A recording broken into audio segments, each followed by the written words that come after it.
ಹರೇ ಶ್ರೀನಿವಾಸ, ಹೇಗಿದ್ರಿ ಎಲ್ಲರೂ?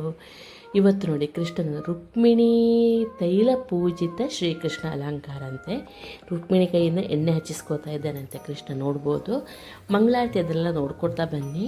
ಆನಂತರ ರಾಹುಲ್ ವಲಾರ್ ಅಂತ ಫೇಮಸ್ ಚಿಕ್ಕ ಹುಡುಗರಿದ್ದರಿಂದ ಹಾಡ್ತಾ ಇದ್ದ ಆ ಹುಡುಗ ಇವತ್ತು ಪ್ರೋಗ್ರಾಮ್ ಇದೆ ರಾಜಾಂಗಣದಲ್ಲಿ. ಅದಕ್ಕೆ ಕೃಷ್ಣ ಮಠಕ್ಕೆ ಬಂದ ರಾಹುಲ್ ವಲಾಲನ್ನು ಈ ಚಿತ್ರದಲ್ಲಿ, ಈ ವಿಡಿಯೋದಲ್ಲಿ ನೀವು ನೋಡ್ಬೋದು. ಎಷ್ಟು ಚೆನ್ನಾಗಿ ಅಲಂಕಾರ ಆಗಿತ್ತಲ್ಲ.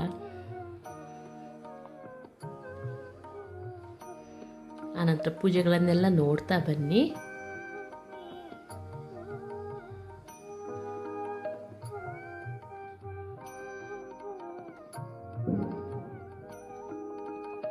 ನೋಡಿ, ಇಲ್ಲಿ ರಾಹುಲ್ ವಲಾದವ್ರನ್ನ ಕಾಣ್ಬೋದು. ನಾರಾಯಣ ಶರಳಾಯರ ಜೊತೆ ಇರುವಂಥದ್ದು. ಸರಳಾಯ ಅಂತಲೂ ಹೇಳ್ತಾರೆ ಅವ್ರನ್ನ ನೋಡಿ. ಆಮೇಲೆ ಸ್ವಾಮೀಜಿಗಳಿಗೆ ಎಣ್ಣೆ ಹಚ್ಚೋದನ್ನು ನೋಡ್ಬೋದು. ರಾಹುಲ್ ವಲಾರದ ಅಪ್ಪ ಅಮ್ಮ ತುಂಬ ಚೆನ್ನಾಗಿ ಹಾಡ್ತಾನೆ ಆ ಹುಡುಗ. ನೀವು ಕೇಳಿರ್ಬೋದು ಯೂಟ್ಯೂಬಲ್ಲೆಲ್ಲ. ಆ ಹುಡುಗಂದೇ ಆದ ಒಂದು ಯೂಟ್ಯೂಬ್ ಚಾನಲ್ ಕೂಡ ಇದೆ ನೋಡಿ. ಆಮೇಲೆ ನೀರು ತುಂಬಿಸೋದೆಲ್ಲ ನೋಡ್ಕೋತಾ ಬನ್ನಿ, ಹೇಗೆ ನೀರು ತುಂಬಿಸ್ತಾರೆ, ಹೇಗೆ ಪೂಜೆ ಮಾಡ್ತಾರೆ ಅಂತ. ಆನಂತರ ಸೋದೆ ವಾದಿರಾಜ ಬೃಂದಾವನದ ಎದುರು ಯತಿಗಳಿದ್ದ ಇಬ್ಬರು ಇದ್ದಾರೆ ನೋಡ್ಬೋದು. ಆನಂತರ ಶ್ರೀಗಳಿಗೆ ಎಣ್ಣೆ ಶಾಸ್ತ್ರ ಮಾಡೋದನ್ನು ನೀವು ಕಾಣ್ಬೋದು. ಯತಿಗಳು ವರ್ಷಕ್ಕೆ ಒಂದು ಸಲ ಮಾತ್ರ ಎಣ್ಣೆ ಹಚ್ಚಿ ಸ್ನಾನ ಮಾಡಿಸ್ಕೋತಾರೆ ನೋಡ್ಬೋದು ಇಲ್ಲಿ.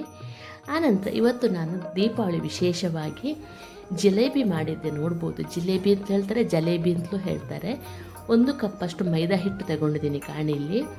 ಆನಂತರ 1 ಕಪ್ಪಿಗೆ ಸಾಧಾರಣ ಒಂದು 2 ದೊಡ್ಡ ಚಮಚ ಆಗುವಷ್ಟು ಕಾರ್ನ್ ಫ್ಲೋರು ಅದು ತಗೊಂಡಿದ್ದೆ ನಾನು. ಆನಂತರ ಇದಕ್ಕೆ ಸೋಡಾ ಹಾಕಲಿಕ್ಕಿಲ್ಲ. ಆನಂತರ ಫುಡ್ ಕಲರು ನಾನು ಹಾಕಿಲ್ಲ ನೋಡಿ. ಆನಂತರ ಇದಕ್ಕೆ ಸ್ವಲ್ಪ ಅರಿಶಿನ, ಫುಡ್ ಕಲರ್ ಬದಲು ಅರಿಶಿನ ಹಾಕಿದ್ದೀನಿ ನೋಡ್ಬೋದು. ನೀವು ಬೇಕಂದರೆ ಫುಡ್ ಕಲರ್ ಇಷ್ಟ ಆಯ್ತಂದರೆ ಫುಡ್ ಕಲರು ಹಾಕೋಬೋದು. ಆನಂತರ 1 ಕಪ್ಪು ಮೈದಕ್ಕೆ ಒಂದು ಅರ್ಧ ಕಪ್ಪಷ್ಟು ಮೊಸರು ಹಾಕಿ ಒಂದು ಸ್ವಲ್ಪ ಕಲಿಸ್ಕೊಳ್ಳಿ ನೋಡಿ. ಆನಂತರ ಸ್ವಲ್ಪನೇ ನೀರು ಹಾಕ್ಕೊಂಡು ಬೋಂಡ ಹಿಟ್ಟಿನ ಹದಕ್ಕೆ ಕಲಿಸ್ಕೊಳ್ಳಿ ನೋಡ್ಬೋದು ನೀವು. ಸ್ವಲ್ಪ ಫಾಸ್ಟ್ ಫಾರ್ವರ್ಡಲ್ಲಿ ತೋರಿಸಿದ್ದೀನಿ ನೋಡಿ. ನೀಟಾಗಿ ಒಂದೇ ಲೈನಲ್ಲಿ ಕಲಿಸ್ತಾ ಬಂದರೆ ನಿಮಗೆ ನೀಟಾಗಿ ಗಂಟಿಲ್ದಂಗೆ ಅದು ಹಿಟ್ಟು ರೆಡಿ ಆಗುತ್ತೆ ನೋಡಿ. ನೀಟಾಗಿ ಕಲಸಿ ಅದನ್ನೊಂದು 4 to 5 hours, ಸೆಕೆ ಇದ್ದರೆ 3 to 4 hours ಸಾಕು, ಇಲ್ಲಾಂದರೆ 5 to 6 hours ತನಕ ಬೇಕು. ನಾನು ಕಲಸಿಟ್ಟು ನೋಡಿ ಇವತ್ತು ಬೆಳಗ್ಗೆ ಮಾಡಿರುವಂಥದ್ದು. ತುಂಬ ಕರೆಕ್ಟಾಗಿ ಹಿಟ್ಟು ಬಂದಿತ್ತು ನೋಡ್ಬೋದು. ಮುಚ್ಚಿಟ್ಟು ತೆಗೆದಿಟ್ಟು ಬಿಡಿ. ಆನಂತರ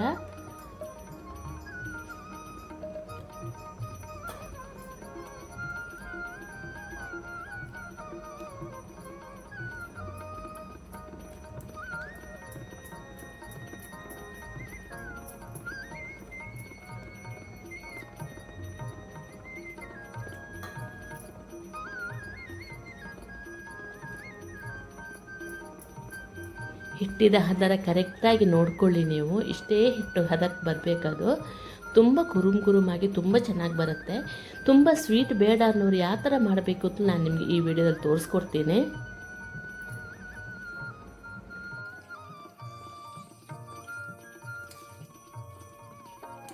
ನೋಡಿ. ಇದು ಮಾರನೇ ದಿವಸ ನೋಡಿ ಎಷ್ಟು ನೀಟಾಗಿದೆ ಅಂತ ನೀವು ಕಾಣ್ಬೋದು ಇಲ್ಲಿ.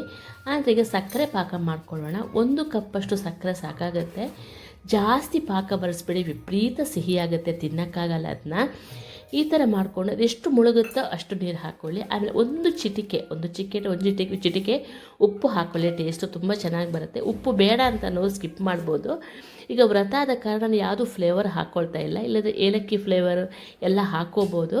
ಇದೇ ಥರ ನಾನು ಪೈನಾಪಲ್ ಇದ್ದು ಕೂಡ ನಾನು ಜಿಲೇಬಿ ಮಾಡಿ ತೋರಿಸಿದ್ದೆ ನಿಮಗೆ. ಇದನ್ನ ಕುದಿಯೋಕ್ಕೆ ಇಟ್ಬಿಡಿ. ಕುದಿಯೋಕ್ಕಿಟ್ಟು ನೋಡಿ, ಒಂದು ಚಿಟಿಕೆ ಉಪ್ಪು ಹಾಕ್ಕೊಂಡೆ. ಇನ್ನೇನು ಬೇಡ ಅದಕ್ಕೆ. ಎಷ್ಟು ಟೇಸ್ಟಿಯಾಗಿ ಬಂದಿತ್ತು ಅಂದರೆ 3 ತಿಂದರು. ಏನು ಗೊತ್ತಾ, ಅಷ್ಟು ಸ್ವೀಟ್ ಎಳ್ಕೊಳ್ಳೋಂಗೆ ಮಾಡಬಾರ್ದು. ಈಗ ಇದೇ ವಿಡಿಯೋದಲ್ಲಿ ತೋರಿಸ್ತೇನೆ ನಿಮಗೆ ಎಷ್ಟು ಚೆನ್ನಾಗಿ ಬರುತ್ತೆ ಅಂತ ಅಂದ್ಬಿಟ್ಟು. ಆನಂತರ ಆ ಜಿಲೇಬಿದ ಹಿಟ್ಟಿದೆಯಲ್ಲ, ನನ್ನ ಹತ್ರ ಒಂದು ಮೂತಿ ಇರುವಂತಹ ಜಿಲೇಬಿ ಬಿಡುವಂಥದ್ದೇ ಒಂದು ಅದಕ್ಕೆ ಹಾಕ್ಕೊಂಡ್ರೆ ಬಿಡಲಿಕ್ಕೆ ಈಸಿ ಆಗುತ್ತೆ ಅಂದ್ಬಿಟ್ಟು ಅದಕ್ಕೆ ಹಾಕ್ಕೊಂಡೆ ನೋಡಿ. ಇಲ್ಲಾಂದರೆ ಬಟ್ಟೆದೆಲ್ಲ ಮಾಡ್ಕೋಬೇಕಾಗತ್ತೆ, ಅಥವಾ ಇದು ತೆಂಗಿನಕಾಯಿ ಚಿಪ್ಪೆಲ್ಲ ಯೂಸ್ ಮಾಡಬೇಕಾಗತ್ತೆ. ಜಸ್ಟ್ ಸ್ವಲ್ಪ ಅಂಟು ಬಂತು ಅಂತಂದರೆ ಸಾಕು, ಮತ್ತು ಇನ್ನೇನು ಬೇಡ ಅದಕ್ಕೆ. ಆನಂತರ ನೋಡಿ ಬಾಣಲಿಗೆ ಎಣ್ಣೆ ಇಟ್ಟು ಒಂದು ತೊಟ್ಟು ಹಾಕಿ ನೋಡಿ, ತುಂಬ ಕಾಯಬಾರ್ದು, ಎಣ್ಣೆ ಬೇಗ ಕರಟಿ ಬಿಡುತ್ತೆ. ಒಂದು ತೊಟ್ಟು ಹಾಕಿ ನೋಡಿ, ಅದು ಮೇಲೆ ಬಂದರೆ ನಾವು ಅದಕ್ಕೆ ಹಾಕ್ಬೋದು. ಆವಾಗ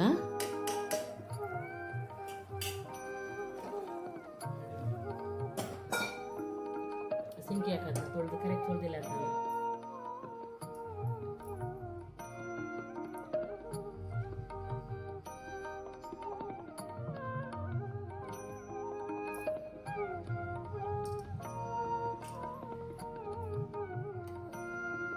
ಆಮೇಲೆ ರೌಂಡ್ ಆಗಿ ಬಿಟ್ಕೊಂಡು ಬನ್ನಿ.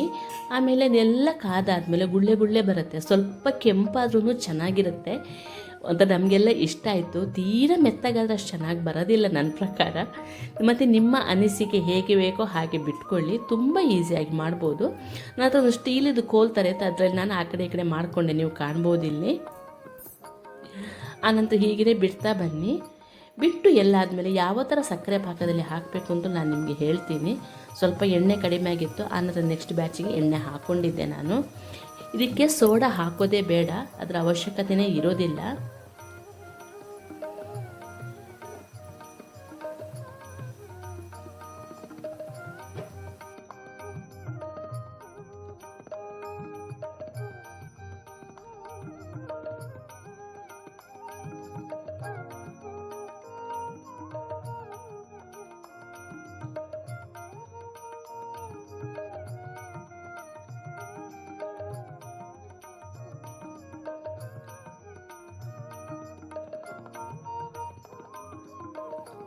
ಆ ಬಿಸಿ ಬಿಸಿ ಜಿಲೇಬಿಯನ್ನು ನೋಡಿ ಹೀಗೆ ಮುಳುಗಿಸಿ 1 ನಿಮಿಷ ಎಲ್ಲ ಕವರ್ ಆದ ತಕ್ಷಣ ತೆಗೆದು ಹಾಕಿಬಿಡಿ, ಎಳ್ಕೊಳ್ಳೋಕೆ ಬಿಡಬೇಡಿ, ತುಂಬಾ ಚೆನ್ನಾಗಾಗುತ್ತೆ. ಕೆಲವ್ರು ಜಾಸ್ತಿ ಸಿಹಿ ಬೇಕು ಅನ್ನೋ 2 ನಿಮಿಷ ಬಿಟ್ಬಿಡಿ ಅಷ್ಟೇ. ನೋಡಿ ಈ ಥರ ಮಾಡ್ಕೋತಾ ಅದನ್ನ ಮಾಡಿ ಮುಗಿಸಿ. ಎಲ್ಲರೂ ದೀಪಾವಳಿ ಹಬ್ಬ ಹೇಗೆ ಆಚರಿಸಿದ್ರೆ ಅಂತ ಹೇಳಿ. ನಾವು ಆನಂತರ ಒತ್ತು ಶಾವಿಗೆ ಮತ್ತು ಮಾಂಬಳ ಅಂದರೆ ಮಾವಿನ ಹಣ್ಣಿನ ಒಣಗಿಸಿಟ್ಟಿರ್ತೀವಲ್ಲ, ಅದರ ರಸಾಯನ ಮಾಡಿದ್ದೆ ಅಷ್ಟೇ. ಮತ್ತು ಸ್ವಲ್ಪ ಮಾಮೂಲಿ ಇದ್ದಿದ್ದೆ ಅಲ್ವಾ. ಹಬ್ಬ ಅಂತಂದರೆ ಸ್ನಾನನೇ ತುಂಬ ಇಂಪಾರ್ಟೆಂಟ್, ಜಲಪೂರಣ ಸ್ನಾನ, ಎಣ್ಣೆ ಸ್ನಾನ ತುಂಬ ಇಂಪಾರ್ಟೆಂಟ್, ಅದನ್ನ ಮಾತ್ರ ಮಾಡಿದ್ವಿ.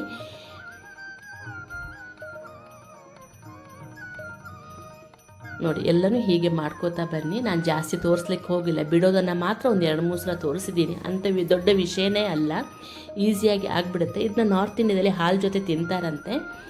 ನಿಮಗೆ ಹೇಗೋ ಬೇಕೋ ಹಾಗೆ ನಾವು ಹಾಗೇ ತಿಂದ್ವಿ.